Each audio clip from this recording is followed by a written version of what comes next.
Hello friends, welcome to sociology Mantra academy. आप लोग कैसे हो? उम्मीद करती हूँ कि अच्छे ही होंगे। मैंने आप लोगों के लिए जो 1000 क्वेश्चन सीरीज बनाया है, आज मैं उसमें का आगे क्वेश्चन लेके आई हूँ। बहुत ही इंपॉर्टेंट है, तो आप लोग पूरा वीडियो देखिएगा और पसंद आए तो लाइक, शेयर, कमेंट और सब्सक्राइब जरूर कीजिएगा।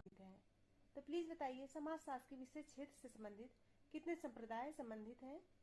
A 5, B 4 और C 3, D 2। तो प्लीज इसका आंसर बताइए। तो इसका सही आंसर है D 2, क्योंकि समाजशास्त्र के विषय क्षेत्र से संबंधित मुख्यतः इसको दो भागों में बांटा गया है। पहला है स्वरूपात्मक, जिसे हम विशेषात्मक या जर्मन संप्रदाय कहते हैं, और दूसरा है समन्वयात्मक, जिसे हम सांश्लेषिक या फ्रांसीसी संप्रदाय कहते हैं। इसके लेखक भी अलग अलग हैं, तो इसको हम बाद में बताएंगे आगे वीडियो में। पूरा वीडियो देखिएगा, तभी समझ में आएगा कि कैसा बना है।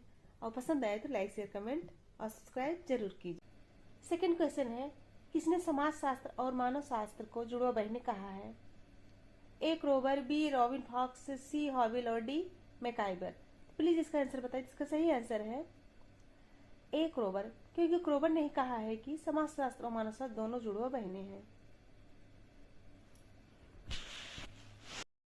प्लीज बताइए, सर्वे मेथड्स इन सोशल इन्वेस्टिगेशन पुस्तक के लेखक कौन है? ए पीबी यंग, बी लुंडबर्ग, सी ए मोजर और डी उपरोक्त में से कोई नहीं। तो प्लीज बताइए इसका सही आंसर क्या होगा? तो इसका सही आंसर है सी ए मोजर, क्योंकि सी ए मोजर ने ही सर्वे मेथड्स इन सोशल इन्वेस्टिगेशन पुस्तक के लेखक हैं। नेक्स्ट क्वेश्चन है, मैकाइबर एंड पेज के अनुसार राज्य है एक समुदाय, एक समिति, सी समुदाय व समिति दोनों और डी उपरोक्त में से कोई नहीं। तो प्लीज इसका आंसर बताइए। इसका सही आंसर है बी एक समिति, क्योंकि मैकाइबर पेज ने राज्य को एक समिति माना है। और मैकाइबर पेज के अनुसार राज्य एक समिति है, एक ऐसे समूह को समिति कहते हैं जिसकी रचना जानबूझकर किन्हीं विशिष्ट उद्देश्यों को या क्रियाओं को पूरा करने के लिए की जाती है। नेक्स्ट क्वेश्चन है, निम्नलिखित में से कौन सी विशेषता आधुनिक औद्योगिक अर्थव्यवस्था की पहचान नहीं है? ए जटिल श्रम विभाजन, बी व्यक्तिगत संपत्ति, सी वस्तु विनिमय और डी प्रतिस्पर्धा। तो प्लीज इसका आंसर बताइए। इसका सही आंसर है सी वस्तु विनिमय, क्योंकि वस्तु विनिमय आधुनिक औद्योगिक अर्थव्यवस्था की पहचान नहीं है, यह आदिम अर्थव्यवस्था की विशेषता है। क्योंकि वस्तु विनिमय जो है, सबको पता होगा कि आदिम समाज में ही पाया जाता था।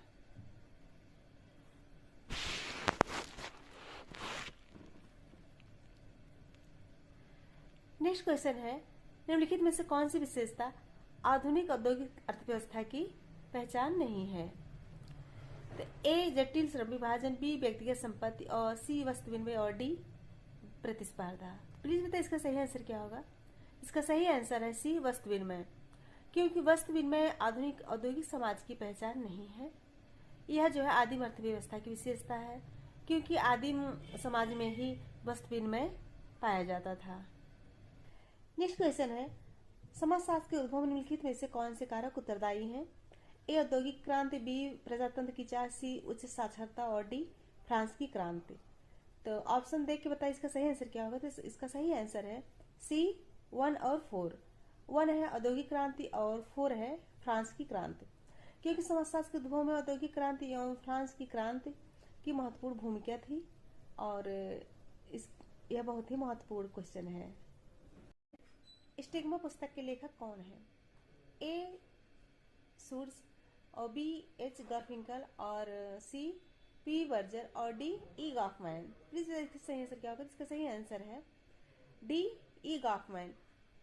ई गॉफमैन ने ही stigma notes on the management of spoiled identity 1963 में लिखी थी। नेक्स्ट क्वेश्चन है, समाज संघर्ष मिश्रित सहयोग है, यह विचार किसने दिया? तो प्लीज बताइए, समाज संघर्ष मिश्रित सहयोग है, यह विचार किसने दिया? ए मैकाइबर एंड पेज ने, बी जिन्सबर्ग ने और सी गिडिंग्स ने और डी किंग्सले डेविस ने। तो प्लीज इसका आंसर बताइए। इसका सही आंसर है ए मैकाइबर एंड पेज ने, क्योंकि मैकाइबर एंड पेज ने ही यह विचार दिया है कि समाज संघर्ष मिश्रित सहयोग है। प्लीज बताइए, किसने प्रत्यक्ष एवं अप्रत्यक्ष सहयोग में अंतर स्पष्ट किया है? A Kingsley Davis, B Gillin Gill और सी मैकआइवर पेज और डी एच.एम. जॉनसन। प्लीज इसका आंसर बताइए। इसका सही आंसर है सी मैकआइवर पेज, क्योंकि मैकआइवर पेज ने ही सहयोग को निम्न दो भागों में बांटा है। पहला है प्रत्यक्ष सहयोग। प्रत्यक्ष सहयोग वह है जब दो या दो से अधिक व्यक्ति अथवा समूह समान उद्देश्यों के लिए समान कार्य करते हैं तो इसे प्रत्यक्ष सहयोग कहा जाता है। और दूसरा है अप्रत्यक्ष सहयोग, जब समाज के उद्देश्यों की पूर्ति के लिए सहयोग करने वाले लोग असमान रूप से भिन्न प्रकार से कार्य करते हैं तो उसे अप्रत्यक्ष सहयोग कहा जाता है। नेक्स्ट क्वेश्चन है, दो या अधिक व्यक्तियों द्वारा समान रूप से इच्छित किसी कार्य को करने या किसी लक्ष्य तक पहुंचने के निरंतर प्रयास को कहते हैं। ए एकीकरण, बी प्रक्रिया, सी सहयोग और डी संगठन। प्लीज इसका आंसर बताइए। इसका सही आंसर है सी सहयोग, क्योंकि दो या अधिक व्यक्तियों द्वारा समान रूप से इच्छित किसी कार्य को करने या किसी लक्ष्य तक पहुंचने के निरंतर प्रयास को सहयोग कहा जाता है, जिसे कोऑपरेशन कहते हैं। नेक्स्ट क्वेश्चन है, व्यवस्थापन का समपदस्थ तथा उच्च पदस्थ यानी निम्न पदस्थ व्यवस्थापन के रूप में वर्गीकरण दिया गया था। ए मैकआइवर एमपीएच द्वारा, बी किंग्सले डेविस द्वारा, सी गिलिन द्वारा और डी ए.डब्ल्यू. ग्रीन द्वारा। तो प्लीज इसका आंसर बताइए। इसका सही आंसर है सी गिलिन द्वारा, क्योंकि व्यवस्थापन का समपदस्थ तथा उच्च पदस्थ निम्न पदस्थ व्यवस्थापन के रूप में वर्गीकरण गिलिन ने ही दिया था। फ्रेंड, नेक्स्ट क्वेश्चन है, जानबूझकर किया गया वह प्रयत्न जो किसी की इच्छा का विरोध करने, रोकने या उसे दबाने के लिए किया जाता है तो इसे हम क्या कहते हैं। ए विरोध, बी संघर्ष, सी व्यक्तिगत संघर्ष और डी वर्ग संघर्ष।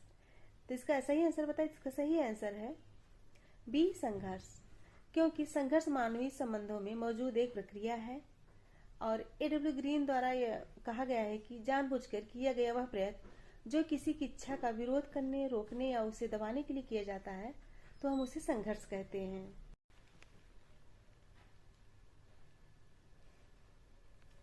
नेक्स्ट क्वेश्चन है, scientific social service and research पुस्तक किसके द्वारा लिखी गई है।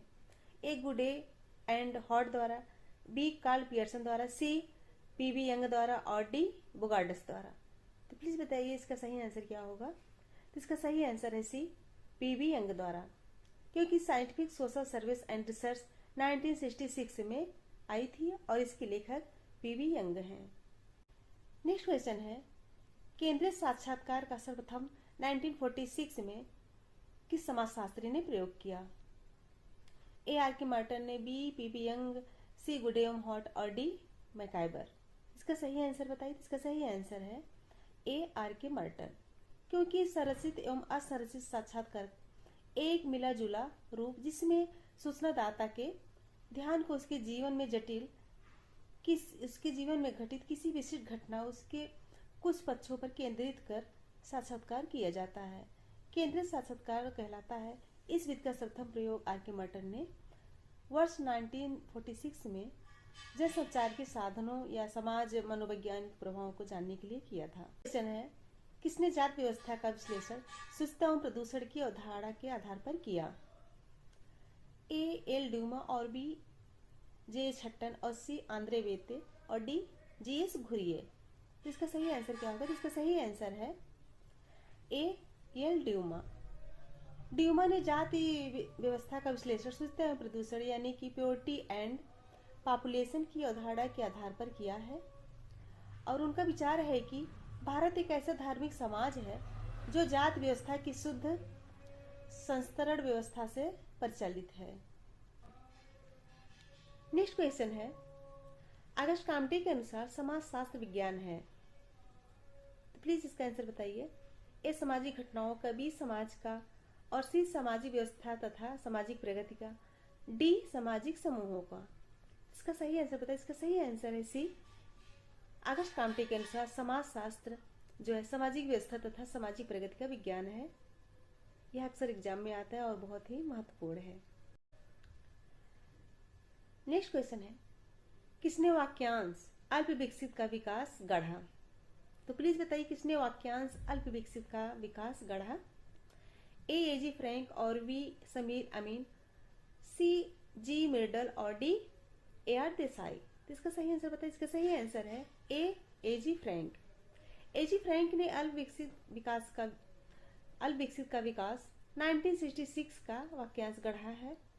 और अल्पविकसित ने से तात्पर्य है अपेक्षित विकास का न होना या विकास के लक्ष्य से कम विकास होना या उसके अनुरूप विकास न होना माना जाता है। निम्नलिखित में से कौन मानव विकास सूचकांक का संकेतक नहीं है? ए, आयु संभाव्यता, बी, शिक्षा और सी, राष्ट्रीय प्रति व्यक्ति आय और डी, शहरीकरण का स्तर। इसका सही आंसर क्या होगा? इसका सही आंसर है डी, शहरीकरण का स्तर। क्योंकि मानव विकास सूचकांक का विकास महबूब उल हक ने दिया था और इसे पहली बार वर्ष 1990 में जारी किया गया। इसको प्रतिवर्ष संयुक्त राष्ट्र विकास कार्यक्रम द्वारा जारी किया जाता है। सूचकांक की गणना जो है 3 प्रमुख संकेतकों से पता चलता है। जैसे पहला है जीवन प्रत्याशा और दूसरा स्कूली शिक्षा के अपेक्षित वर्ष या शिक्षा के औसत वर्ष और तीसरा है प्रति व्यक्ति एकल राष्ट्रीय आय के अंतर्गत यह की जाती है। नेक्स्ट क्वेश्चन है किसने सामाजिक केशाकर्षण का सिद्धांत दिया? तो प्लीज बताइए किसने सामाजिक केशाकर्षण का सिद्धांत दिया?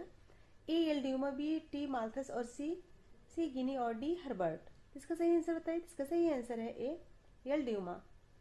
ये बहुत इंपॉर्टेंट क्वेश्चन है, अक्सर एग्जाम में आता है। तो फ्रांसीसी विद्वान ड्यूमा ने सामाजिक केशाकर्षण यानी सोशियल जो है कैपिलरिटी के सिद्धांत को प्रतिपादित किया है। और ड्यूमा के अनुसार एक सभ्य समुदाय के सामाजिक केशाकर्षण का सिद्धांत जनसंख्या के प्रजनन व्यवहार को नियंत्रित करता है। फ्रेंड नेक्स्ट और आखिरी क्वेश्चन है staying alive woman ecology and survival in India पुस्तक लिखी गई है।